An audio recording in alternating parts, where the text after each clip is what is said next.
Anda kembali bersama kami di Obrolan Malam. Kami masih ngobrol mengenai Rektor Udayana yang terjerat kasus korupsi. Saya ke Mas Boyamin lagi. Mas Boyamin, apakah satu-satunya cara untuk bisa mencegah jangan sampai tindak pidana korupsi lagi-lagi bakal terjadi di sejumlah perguruan tinggi dimanapun itu di tanah air adalah dengan menutup jalur mandiri, jalur penerimaan mandiri? Ini merupakan satu-satunya jalan atau seharusnya menurut Anda ada mekanisme lain atau instrumen lain yang bisa digunakan untuk bisa mencegah tindak pidana korupsi seperti ini?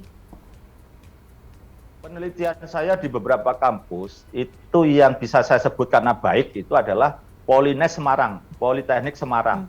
Karena apa? Dengan pola yang lulus itu berdasarkan ranking meskipun itu mandiri. Jadi nilainya dulu lulus ranking 1 misalnya butuh 40 dari 1000 orang ya ranking 1 sampai 40 diumumkan, nilainya pun diumumkan dengan sumbangan yang rasional.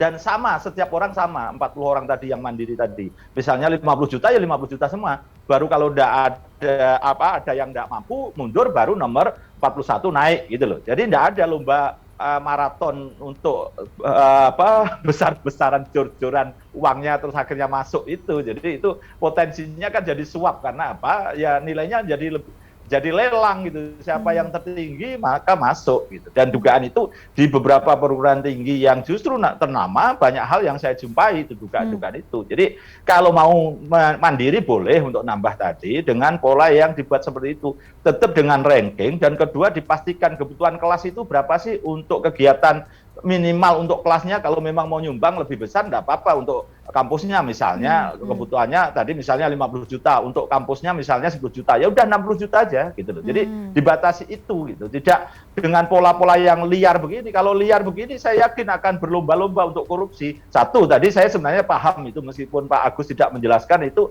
bagaimana polanya. Yang tadi pertama 3,9 itu saya yakin itu di luar ketentuan. Artinya itu pungli gitu. Jadi sebenarnya bisa mengarah suap juga kalau perlu itu pemberinya jadi suap biar kapok lah mahasiswa juga tidak berlomba-lomba begitu. Kedua, tidak sesuai peruntukan misalnya untuk sarana prasarana. Bisa jadi dugaan ya untuk bancaan, untuk dibagi-bagi sebagai penambahan honor lah, penambahan gaji lah. Kira-kira kan sampai begitu. Itu nanti akan dibuka di sidang, kita tunggu dengan gemetar rasanya. Saya jengkel betul ini rasanya itu. Jadi ini satu hal yang memang bisa dilaksanakan kalau memang ada mandiri karena demi subsidi dari sistem negara yang memang belum mampu menyelenggarakan pendidikan secara gratis untuk perguruan tinggi, yaitu tadi paling tidak kalau penambahan kelas terukur, jumlah yang logis dan kemudian dikawal juga pengertiannya betul-betul masuk kampus gitu dan dipakai untuk jelas untuk kepentingan kampus, bukan untuk kepentingan orang per orang atau kelompoknya atau pura-pura melakukan pekerjaan yang sebenarnya tidak ada kaitannya sarana prasarana dan vendor atau pemborongnya yang dapat untung.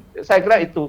Dan Mas Agus mungkin juga pernah saya kasus ini saya kawal sejak Oktober, Desember, bahkan agak keras kalau tidak segera penetapan tersangka ya saya kawal dengan cara saya itu saya gugat pra peradilan kan sampai begitu Mas Agus. Jadi itulah bentuk-bentuk saya mendukung dan tetap kita apresiasi Kejaksaan Tinggi yang mampu membongkar ini karena level yang lain KPK yang menangani. Jadi dan itu berdasarkan OTT, kalau Kejaksaan Tinggi itu menemukan dan mencari alat bukti. Beda dengan OTT itu kan membuat alat bukti istilahnya gitu. Jadi satu kelasnya Kejaksaan Tinggi. Iya, menemukan. Jadi kita apresiasi lah Kejaksaan Tinggi Mas Agus, tapi ini prestasi saya harus puji. Terima kasih. Ya, Pak Agus, berarti mungkin bisa jelaskan pada kami Pak Agus, benarkah memang secara yuridis normatif, tadi kan Rektor Udayana bilang, saya tarik sumbangan pengembangan institusi atau SPI ada dasar hukumnya kok, ada alas hukumnya.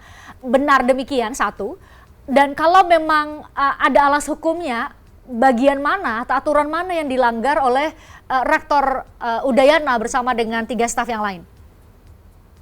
Ya, terima kasih Mbak. Saya juga mengucapkan terima kasih ke Mas Boyamin sekali lagi. Apa yang saya jelaskan tadi sudah banyak dijelaskan oleh Mas Boyamin. Karena tadi yang tidak sesuai aturan itu contohnya memang tidak ada di SK Rektor, tapi di sistem itu orang dipaksa untuk mengklik untuk submit yang harusnya tidak ada di situ. Kemudian ada juga yang modusnya tidak masuk pada SK itu masuk prodi salah satunya masuk SPI, tapi dipaksa untuk mengklik milih SPI itu. Kemudian ada juga yang Mas Yamin tadi katakan, kalau itu di aturannya 30%, ada yang SPI-nya 100%. Ini juga sudah kita temukan di sana. Itu Mbak. Ya, Pak Agus, apakah mungkin terbuka peluang, karena kan ini berarti tindak pidana yang dilakukan secara bersama-sama. Apakah ada kemungkinan ada pihak terkait lain di lingkungan rektorat atau di luar lingkungan rektorat yang patut diduga juga terlibat dalam kasus korupsi di Universitas Udayana? Ya, kita masih terus melakukan pendalaman, Mbak. Jadi kita memang sangat hati-hati. Apa yang dikatakan Mas Bunyamin itu betul. Di bulan Desember kita memang didesak-desak, didorong karena kehati-hatian. Karena kita tahu ini kan masalah ini kompleks, dan maksudnya Mas Bunyamin tadi mengapresiasi kita harus menemukan alat bukti. Bukan kita ada terus cari alat buktinya, tapi kita harus menemukan. Dan di sini kan menggunakan IT. Nah, salah satu yang kita tetapkan dari tersangka adalah ahli IT, ketua USDI. Ketua USDI itu di bagian IT-nya Udayana. Kemudian ada juga tadi penerimaan itu dikatakan betul. Memang kalau kita asumsikan bahwa permintaan itu betul, itu masuk PNBP. Tapi saya kan bilang tadi, penggunaan yang tidak sesuai. Jadi di situ memang ini modus yang baru mungkin, dan memang baru kita temukan. Kita sudah koordinasi dengan ahli, sudah periksa ahli, sudah dengan PPATK, memang ada modus demikian. Mas Boyamin, ini masuk ke sana. Iya, kalau Mas Boyamin, kalau Pak Agus bilang ini adalah modus baru gitu ya. Kalau Mas Boyamin sendiri kan kalau yang terendus oleh publik kan adalah kasus rektor nonaktif Unila. Ini sama ya modusnya, atau ada perbedaan? Benar seperti kata Pak Agus, ini baru caranya, ya memang punya dasar hukum SPI, tapi SPI ada pungutan lain selain apa yang tercantum dalam SK rektor dan diperuntukkan untuk atau tidak sesuai dengan tujuannya?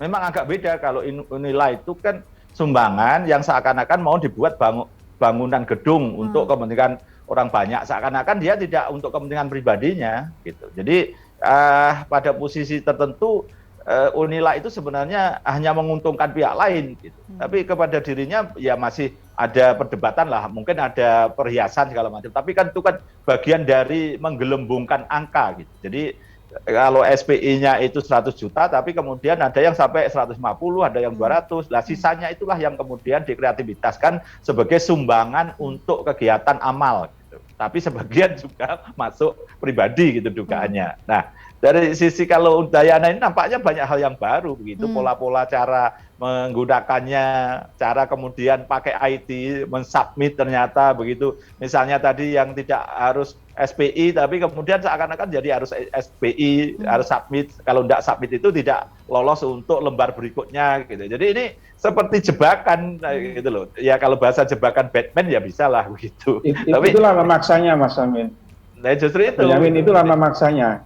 Ya justru itu karena pada posisi itulah menjadi pungutan liar gitu kan. Jadi posisi pasal 12E tadi. Tapi kemudian ya saya harus apresiasi pasal 2, pasal 3 diterapkan itu nggak gampang kalau itu kan ada perbuatan melawan hukum atau penyalahgunaan wewenang kan itu dan menimbulkan kerugian negara. Nanti kita tunggulah konstruksinya. Saya tidak ingin mendahului meskipun agak paham begitu karena sehari-hari saya makanannya itu gitu Christine, tapi biarlah itu kita tidak mendahului penyidik dan jangan dipaksa Mas Agus untuk membuka semuanya gitu. Jadi ini kan rahasia penyidikan nanti. Jadi harus saya pahamkan. Tapi prinsipnya apapun itu saya yakin kalau nanti kreativitasnya ini yang agak banyak hal kreativitas dan itu ngagetkan kita semua. Karena proses penggunaan untuk apa nanti itu dan pihak lain yang diuntungkan berarti ada proses transformasi entah kontrak, entah supplier, entah vendor, macam-macam bisa jadi itu yang pura-pura dibayar tapi bisa jadi dugaannya ada kickback gitu kan.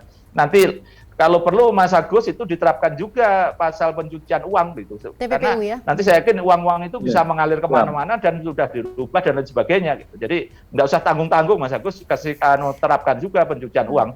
Ya. Makin masih. Ya. Mas Boyamin, ini kan ada 2 kasus meskipun Anda katakan tadi modusnya berbeda. Ada di Universitas Negeri Lampung beberapa waktu lalu, kemudian juga sekarang di Universitas Udayana. Kalau memakai perspektifnya jaksa kan setiap orang atau semua orang patut diduga bersalah sampai kemudian dia terbukti tidak bersalah. Apakah dengan prinsip demikian menurut Anda perlu untuk dilakukan audit secara menyeluruh untuk semua perguruan tinggi negeri terkait dengan penerimaan melalui jalur mandiri harus dilakukan untuk bersih-bersih secara secara masif?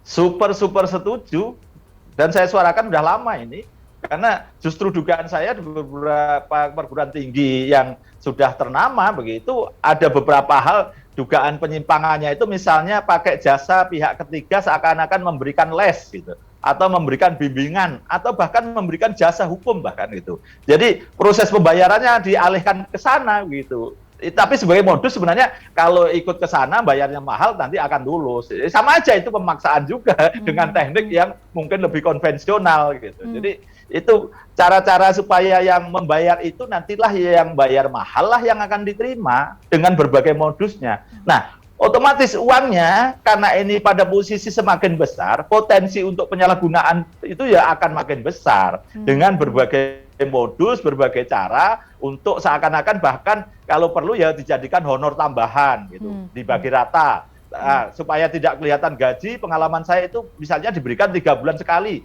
dengan angka 15 juta. Kalau dibagi per bulan ya 5 juta, gaji juga ujungnya gitu loh, Presiden. Jadi banyak itu pengalaman saya mengkamuflase, memanipulasi uang-uang yang harusnya masuk negara peruntukannya untuk jelas, tapi kemudian diakal-akali supaya ini ujung-ujungnya ya menguntungkan pribadi-pribadinya. Gitu. Dan nanti saya yakin teman-teman Kejaksaan Tinggi Bali akan bisa membuka semua itu di pengadilan, dan saya yakin mudah-mudahan ini akan sprintnya kuat, semakin cepat, dan segera dibawa ke pengadilan. Ya. Mudah-mudahan itu Mas Agus. Tapi yakinlah kalau nanti tidak segera bawa ke pengadilan, pasti saya ketemu di pengadilan. Saya gugat pra-peradilan Kejaksaan Tinggi Bali. Kalau lama prosesnya ya Mas Boyamin. Mas Boyamin, kalau Anda sebutkan tadi, Anda punya data dan melakukan kajian. Anda mungkin tidak bisa memaparkan karena waktu kita sempit, tapi seberapa masif kalau Anda bisa mengeluarkan data, seberapa masif dari perguruan tinggi negeri yang ada di Indonesia, berapa banyak kira-kira yang menurut Anda patut diduga jalur mandirinya ini dilakukan atau menjadi celah untuk korupsi? Level di atas 50% pada potensi dugaan bermasalah kemudian. Baik cara mengambilnya, artinya menerimanya, ada dugaan-dugaan kemudian titipan-titipan sehingga nilainya lebih besar dan dugaannya menjadi suap.